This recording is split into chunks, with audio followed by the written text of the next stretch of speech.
lomba, ada lomba, model, aha. dan Terus di banyak sini acara juga lainnya ya. banyak booth ya, luar biasa sekali. Ya. Yes, ya. Mbak Dewi apa kabar? Alhamdulillah, alhamdulillah sangat baik, sangat bahagia, sangat senang. Ini perjalanan pertama saya setelah syuting. Akhirnya catatan hati seorang istri memang sudah selesai dan semua orang pasti bertanya, apakah akan ada catatan hati seorang istri 2? Jawabannya adalah insya Allah, tapi bukan saya pemainnya. Tapi saya yakin siapapun yang menjadi pemainnya insya Allah akan ada hikmah dari cerita-ceritanya, karena cerita catatan hati seorang istri sangat mencerminkan para istri dan problematika yang dihadapi ibu-ibu, wanita, dan ditulis dengan sangat bagus sekali oleh Mbak Asma Nadia, dan saya mengharapkan bisa menjadi inspirasi untuk kami wanita muslimah untuk menjadi wanita muslimah yang lebih baik lagi. Amin. Tadi Mbak Dewi cerita sudah 8 bulan syuting Mama Anak, Bunda Anak ini. Bunda Anak itu Bunda. Ini ada Rosi. Masya Allah. Hai sayang. Oke. Rosi ini ada berapa nih? Ada 3 Hai sayang. Kabur loh semuanya. Oke. Bunda loh, Bunda. Jadi malu. Wow, Dapat ada saus ya. Saya juga, saya ingin ini dari hati saya, dan juga mungkin saya mewakili sahabat-sahabat yang ada di catatan hati seorang istri, Mas Bram, Asha Sinclair, ada Hello Kitty, Cut Meriska, ada teman-teman lainnya, Mbak Intan Nuraini, ada Yasmin Waldnat, Mbak Imwong, ada Oka. Kami semua sangat-sangat berterima kasih atas supportnya, bahwa insya Allah kita mendapatkan dukungan yang sangat luar biasa ya. Catatan hati seorang istri bisa memberikan tayangan yang beda dan islami dan mendidik gitu Mbak Dewi ya. insya Allah mendidik. Harapannya adalah mendidik, dan mudah-mudahan sinetron-sinetron seperti ini akan terus berkembang dan juga akan menular kepada PH-PH yang lain insya Allah. Jadi sekarang sibuk apa nih Mbak Dewi? Sekarang ini saya sibuk kembali menjadi istri Agus Rahman, tapi Subhanallah. tidak ada air mata kalau Agus Rahman. Adanya happy terus ya. Hanya Iya. mantan dari Jadi Masya Allah. saya selalu bilang bahwa tugas utama saya dan tugas utama seorang wanita adalah menjadi seorang istri. Dan alhamdulillah kemarin saya sempat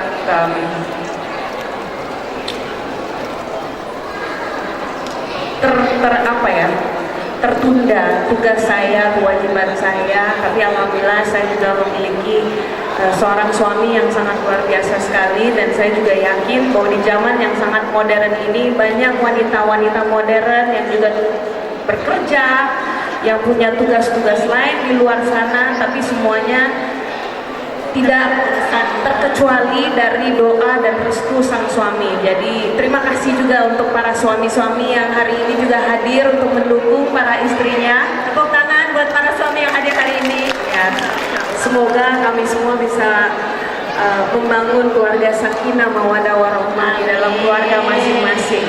Amin. Amin. Mbak Dewi, kalau saya lihat dari tadi ini, Masya Allah Mbak Dewi dengan penampilannya yang sangat santun, cantik, ya gitu ya. Tadi saya sempat nanya sejak tahun berapa sih Mbak Dewi pakai kerudung gitu. Kemudian kita semua pasti juga pengen tahu apa sih alasannya Mbak gitu. Sementara Mbak Dewi kan seorang artis yang biasa dengan baju yang fashionable, yang modis dan lain sebagainya. Terus apa yang membuat Mbak Dewi memutuskan untuk mengenakan kerudung atau hijab? Ini pertanyaan yang sering saya dapatkan kalau saya hadir di majelis taklim atau lagi sharing atau kemanapun. Apa trigger untuk berhijab? Dan jawaban saya sebenarnya sangat simpel. Trigger saya adalah karena saya ingin menjadi manusia yang lebih baik lagi di mata Allah. Saya sadar bahwa selama umur saya sekarang 17 tahun. Astagfirullahaladzim, bohong. Enggak juga. 17 kali 2 maksudnya. Aduh, itu kebanyakan juga. Enggak. Umur saya sekarang 34 tahun, alhamdulillah. Tapi saya merasa bahwa selama 30 tahun lebih saya sudah melalang buana di atas panggung dan saya sudah berkarir di dunia entertainment, tapi hati saya masih merasa hampa dan kosong. Saya merasa ada sesuatu yang kurang, ada sesuatu yang tidak membuat saya bahagia.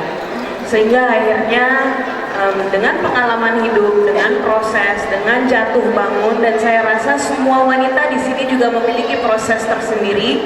Alhamdulillah kalau memang sudah berhijrah dan menggunakan hijab sejak dini, sejak kecil, mendapatkan sekolah pesantren, saya cuma bisa bilang bahwa sejujurnya saya sangat iri dengan Anda semuanya. Karena saya pribadi, saya sekolahnya di Singapura. Bisa kebayang bahwa Singapura itu bukan di mana mayoritasnya Muslim. Lalu saya sekolah di sekolah publik di sana dan saya pindah ke Indonesia. Saya dimasukkan ke sekolah internasional. Saya tidak mendapatkan pelajaran-pelajaran Islam. Jadi madrasah pertama saya memang adalah ibu saya. Tapi bapak saya saat itu masih non-Muslim. Jadi masih ada dua kapal di dalam satu rumah tangga. Jadi bingung gitu. Ini mau kemana ya? Mau kemana? Itu yang saya merasakan. Sehingga saya bingung dan galau istilahnya. Sehingga saya berlayar dengan cara saya sendiri. Tapi alhamdulillah saya bersyukur dengan proses dan perjalanan hidup saya. Akhirnya saya mendapatkan jawaban melalui majelis taklim. Itu juga dengan tidak sengaja Mbak Ina kenal dengan Mbak Lia Nanang. Jadi satu hari saya lagi jalan di mall, ceritanya Ucup sebenarnya bukan mall, boleh kita sebut merek jangan ya. Pokoknya lagi belanja nih, beli tomat, beli wortel, beli apa, terus tiba-tiba ada seorang ibu-ibu yang menggunakan hijab dan kemana-mana belakangan selama 10 tahun belakangan ini saya merasa bahwa wanita yang sudah berhijab kok kelihatannya damai dan bahagia dan tentram di dalam jiwanya meskipun mengalami berbagai masalah. Saya pun mengalami masalah, tapi kok kayaknya stres banget. Ada yang salah aja, apa nih? Ada sesuatu yang hilang di dalam jiwa saya. Jadi intinya saya lagi jalan ke mall one day, duduk pakai rok mini, pakai tank top, seru ya? Astagfirullahaladzim, nggak seru. Itu zaman jahiliyah saya. Terus lalu Mbak Lia Nanang, dia menyamperin saya, maaf Mbak Dewi, saya boleh foto? Apa? Lagi belanja, minta foto. Lagi belanja, ini belanja bulanan, dia minta foto. Lalu kita berfoto dan kita bersahabat dan kita tukeran telepon dan akhirnya Mbak Lia kebetulan di satu daerah rumah saya di daerah Bintaro, dia mengundang saya melalui silaturahmi yang sangat sederhana sekali. Dia mengajak saya untuk menghadiri majelis taklim. Saya Indo gimana gitu loh. What's taklim? I don't know what taklim is, ya kan? Tapi setelah pakai kerudung nggak kayak Indo gimana nih Mbak Dewi? Jadi kayak orang Yaman gitu. Ya lah. Jadi ya dengan undangan beliau untuk menghadiri sebuah taklim, saya justru merasa terketuk hati saya. Saat pertama kali saya mendengarkan dengan khusyuk ya, benar-benar serius karena saya ingin tahu sebenarnya apa sih yang dibicarakan sama Ustadz, sebenarnya apa sih yang dicari dalam majelis taklim. Itu pertama kali ya? Itu pertama kali, jadi saya datang dengan jeans, dengan agak-agak selengean gitu. Tapi akhirnya saya menemukan jawaban bahwa kita semua Dan saya merasakan juga bahwa wanita-wanita yang alhamdulillah sudah berhijab setidaknya sudah mendapatkan satu ilmu, yaitu menutupi aurat. Tentunya masih ada banyak level lainnya, dan itu menjadi proses kita untuk terus memperbaiki diri. Tapi dengan menghadiri majelis taklim, saya merasa bahwa Allah itu begitu dekat. Selama kita ingin mencari Allah, dan caranya sangat simpel, dia melakukan semua perintahnya dan menjauhi semua larangannya. Dan saat itu saya pulang, mulai saya menerapkan sholat setelah 30 tahun yang sholatnya bolong-bolong, yang kalau dengan azan tar dulu, ya kan? Akhirnya saya belajar untuk sholat on time. Saya berusaha untuk membuka Al-Quran dan membaca ayat-ayatnya. Saya merasa bahwa ternyata memang benar, ada kebenaran dalam Al-Quran, ada nur yang tidak bisa dibohongi. Dan satu hari setelah saya melakukan sholat tahajud, saya menanyakan apakah saya harus berhijab, karena saya tidak mau menutup aurat karena ikut-ikutan. Itu satu hal yang paling saya takuti. Mungkin teman-teman kalau sempat nonton, ada yang nonton film hijab nggak? Ada yang nonton? Ada ya? Beberapa di sini ada yang nonton hijab. Dan menurut saya, kalau kita bertanya di antara wanita, 1000 wanita, apa alasannya kita berhijab? Pasti triggernya beda-beda, ya kan? Kalau di film hijab katanya karena terjebak, ada yang karena suaminya, ada yang karena pitak dan botak, akhirnya berusaha mengumpat. Tapi semua itu sah-sah aja, karena di dalam proses itu akhirnya kita mempelajari bahwa kita berhijab semata-mata untuk Allah Subhanahu wa Ta'ala. Dan saya rasa masing-masing orang itu punya proses tersendiri dan tidak boleh disalahkan. Saya sendiri prosesnya setelah melakukan tahajud, saya ingin berkomunikasi langsung dengan Allah sebagai hambanya. Saya rasa cara yang paling tepat, karena kalau nanya Allah, ya Allah, apakah saya harus berhijab? Krik, krik, krik, tidak ada apa-apa, nothing. Tapi saya pernah mendengar bahwa kalau kita ingin berkomunikasi atau ingin berdialog dengan Allah, cara yang paling mudah adalah buka Al-Quran. Dan saya bukanya ya, kayak ngobrol. Dan secara random saya buka Al-Ahzab ayat 59. Dan di situ saya menemukan sebuah jawaban yang sangat luar biasa, dan itu menjadi perjalanan saya yang tidak terlupakan. Insyaallah ya. Ceritanya Mbak Dewi ini begitu menginspirasi kita semua ya, bahwa memang betul nggak semua wanita muslimah itu mendapatkan pendidikan Islam secara dini gitu ya.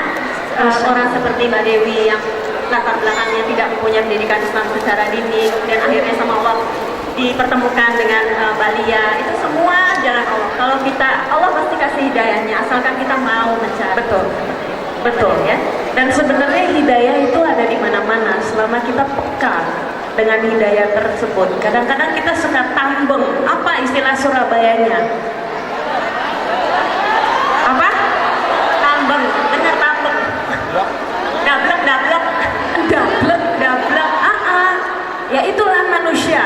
Dan saya merasa selama 30 tahun sekian dablek emang. Sampai sekarang juga masih dablek. Jadi makanya saya terus ingin belajar. Dan jangan pernah berhenti belajar dan merasa puas.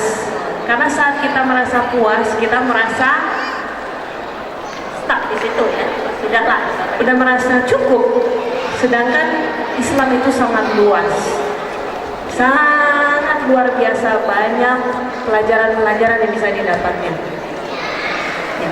Nah sekarang kita pengen tahu nih Mbak Dewi, kalau dulu kan dari awalnya Mbak Dewi punya pakaian seperti itu, kemudian awal-awal berhijab tuh punya pengalaman menarik nggak? Apa teman-teman pada ngapain lebih deh atau gimana? Seperti apa Mbak kira-kira? Mungkin ada beberapa teman-teman yang ada di sini juga merasakan bahwa dari rok mini dan celana pendek dan tank top tiba-tiba menutup semuanya. Apakah saya bisa? Jadi ini menjadi doa saya juga. Ya Allah, saya mohon setelah saya mendapatkan hidayah-Mu, jangan dicabut hidayah tersebut. Karena tidak banyak juga sedikit cerita bahwa wanita-wanita yang sudah mendapatkan hidayah, akhirnya hidayah tersebut bisa hilang dan kembali lagi kepada jalan yang tidak Islami ya. tidak Islami. Naudzubillah min dzalik ya. Which is itu menjadi proses juga, dan itu menjadi pelajaran bahwa saya tidak ingin menjadi seperti itu. Saya benar-benar